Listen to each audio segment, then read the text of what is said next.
Hello everyone, my name is Ryan, and welcome back to another video. So in today's video, we are not going to be talking about gun improvements, gun augmentations, or whatever, anything LEGO related actually. Today we're going to be talking about another topic. Well, not really talking about, but we're going to be focusing on another topic, which I'd like to introduce to you is art. So, why did I choose art? Well, with the Unionville auditions only a couple days away, I decided I might as well cover this topic along with my other topic, such as LEGO. I chose art because I enjoy art and it is an interest to me. So if you find this boring or uninteresting, that's totally okay. Go back to watch the last video about gun improvements or whatever. So let's begin. Today we're going to be talking about one of the fundamental parts about art, which is perspective. So you've probably heard of perspective from those little mind games or something. You see one thing, but someone else sees another. Or you could see it as perhaps language or literacy, as to how one person sees something, how another person sees it differently. But artistically, perspective is the way we see things, how we determine things that are up close versus things that are far. So, how does perspective come into drawing? When you look in a hallway, you might notice that the walls that are close to you are larger than the walls further back. What do I mean by this? Let me show you how to draw using perspective.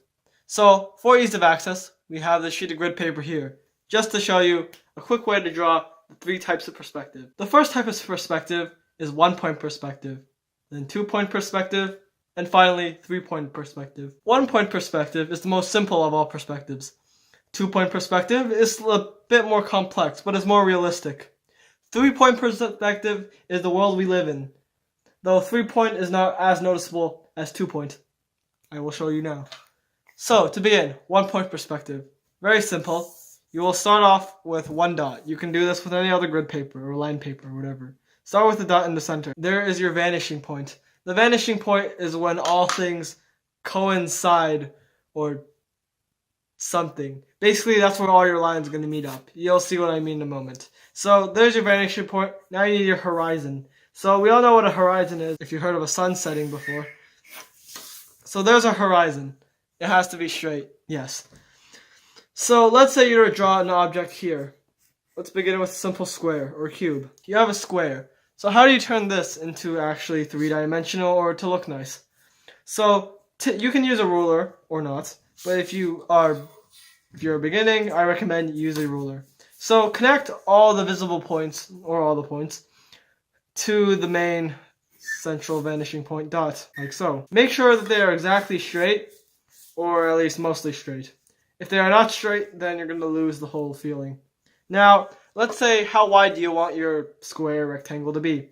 Let's say I want it to be around this wide. So using the same points, you must draw vertically and horizontally where the cube will be, or block will be. And there's your first block. Now, if you wish, you may also erase. You may erase the background lines if you don't need them. And there you have a cube. Now, this is just part of it. Let's say you want to include more than one object. Observe. Let's say you have another square, or cube, or block, but instead you're going to put it over here. Now do the same thing, where you connect the lines, keeping them as straight as possible. Let's say you want it to end over here. Now you erase. Please make a quick note that all your lines should be all your horizontal and vertical lines should be, well, horizontal and vertical. Now, the thing with 1-point perspective is that showing height is good, but showing depth is not as easy. So, to show height, we can clearly see this block is higher than this block here. Now, you can tell because you can see the most of the top block here, but you can't see as much as the top of the block there. So, let's say you have a really high block. You can follow the exact same steps, and you end up with something a little like this. Small tip. If you want to speed things up and make it look nicer, don't draw as hard. When you're connecting these lines, don't draw them as hard as you would, and, kind of fine line everything. So now you have a really high block. Same thing goes if you want to do a really low block. Now, occasionally when you draw with one perspective and on grid paper, or any perspective actually, you might notice, hey, I can only see 2 of the sides instead of all 3. That's totally fine, because sometimes in real life you can't see all 3 sides of a cube. Well, that's okay, because sometimes things are put at such an angle in real life that you can only see 2 sides instead of all 3. Now, that's 1-point perspective. Now for 2-point perspective. So 2-point perspective works similar to 1-point perspective and all perspectives. You first need the horizon. Let's put that over here. Now, on your horizon, put 2 dots instead of 1, preferably not too close to each other. Preferably on the very ends of which you'll draw. Now, this is going to be slightly similar, but also slightly different from 1-point perspective. Instead of drawing, as you saw, a square last time, just draw a line of how tall you want your square to be. So we're going to put it near the center. So, same thing applies with 1-point perspective. You have to connect all the lines to this line. I'm not using a ruler just because I find it faster, but if you have to, use a ruler. So, now you're stuck with something like this. But you're going to say, that doesn't look like a block or a cube in any sort of way possible. This is where it gets tricky. Now, you have to choose the width and the length of your shape. Let's say I want it to be this long and this wide. Now what you do is you take the points here and connect them with correct lines. Connect this, and that with that, as I'll show you. And then you get something like that. For demonstration reasons, I'm not going to erase the other lines just to show you how this works. So now, we have our block. 2-point perspective. The same kind of function works with any other shape. Let's say you put one here, or up there. But basically, wherever you put it, there's going to be a slight change to the blocks if you haven't noticed. The lower you put it, the more the top face is going to show out. The higher you put it, the more the bottom face is going to show out. As we all know, a simple square has 6 sides. So, if you put it closer to this way, this side's going to show. Put it closer to this way, that side's going to show. However, you're never going to ever see the back 2 sides. Now, on to the most complicated one, 3-point perspective. Now this one, I'm going to be honest, my example might not be the best example, as some real-world examples might be more obvious and helpful. So, let's start with 2-point first. Do not draw a horizon for this one. You're not going to need a horizon. We have 2 points here. We then pick a point. Not a line, but a point. So let's say our point is going to be here.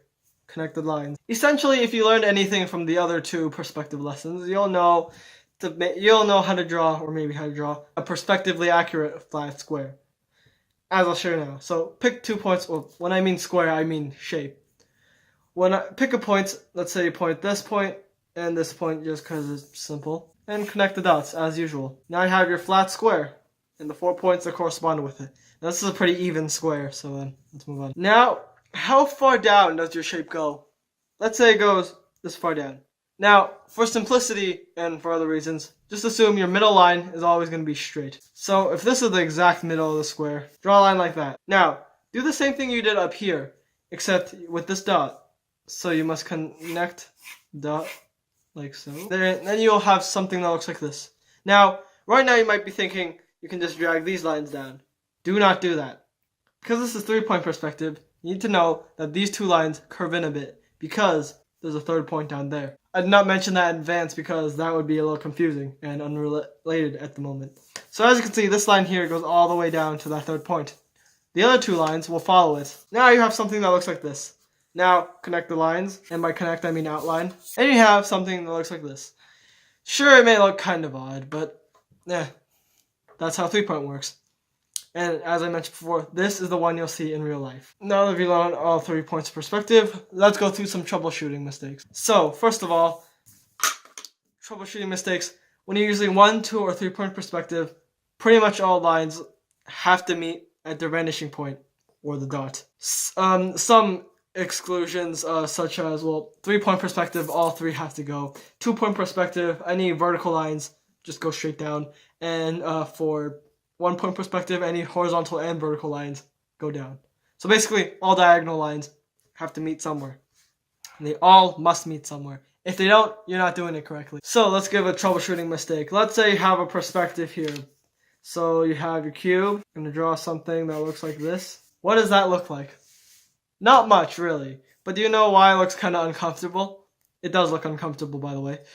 So the reason it looks uncomfortable is because, as you can see, if we align this line here, and this line here, do not meet at a single point. However, these lines do. Because if you continuously stretch them continuously, they're going to eventually meet at a dot somewhere over there. These lines, however, do not. As you can see, these lines are pretty much parallel to each other, and this one goes off in this direction. So in reality, they would attach here, which is incorrect. They're supposed to attach there. That's why this shape is not prospectively accurate. I think that's about the only troubleshooting mistake you can make. To show you some real life examples, well, not necessarily 100% real life, but to show some examples, I present to you my trusty sketchbook. Now this is just one of my 2 sketchbooks. Yeah. So if you don't know what a sketchbook is basically a little book, well, a book that consists of blank white pieces of paper that you would draw in. Yeah. Now, before I begin, this sketchbook is actually pretty old. I'm not bragging or anything, but this actually is a pretty old sketchbook, so if there are any mistakes or faults, that might have been my fault in the past, because this is an old sketchbook. Anyways, here's an example of a modern styled house. As you can see, perspective-wise, you can see all the lines, they all go this way, this one goes that way, and they all meet up at a certain point. This is a down-to-up perspective. As you can see, we can see the top of this, which means you can tell that the perspective is looking up at the building, not looking down at it, looking up at the building. As you can see, all these areas here, which if you were looking from bird's eye view or up high, you wouldn't be able to see. You would be able to see the roof, but you can't see the roof here. And that's why it's a bottom looking, that's why you are at a position where you're looking up. So back to perspective. You can see all these lines here, they all go in this general area. Or all these lines here, they go in this general direction, this way, while all the lines on the other side go this way. Now, as you can see, some lines, for example, these lines here, they're on this side but are not going that way. That's because they're going this way. As you can see, this line goes here, this line, this line, this line, this line, this line, this line. This line here is supposed to. This line, these are the lines here, this line, and this line.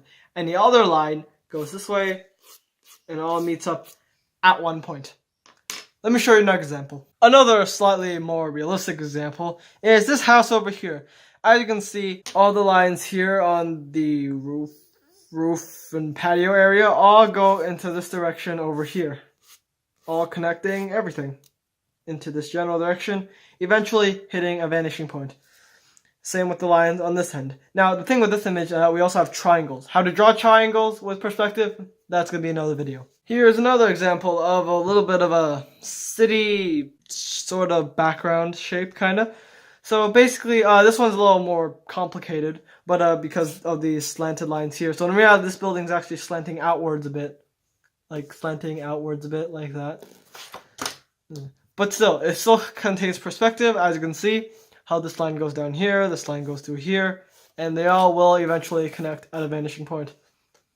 Now, the thing about this drawing here is that with these lines on the buildings, you can see how this square here is larger than this square here. But let me tell you this, these are all the same size in real life.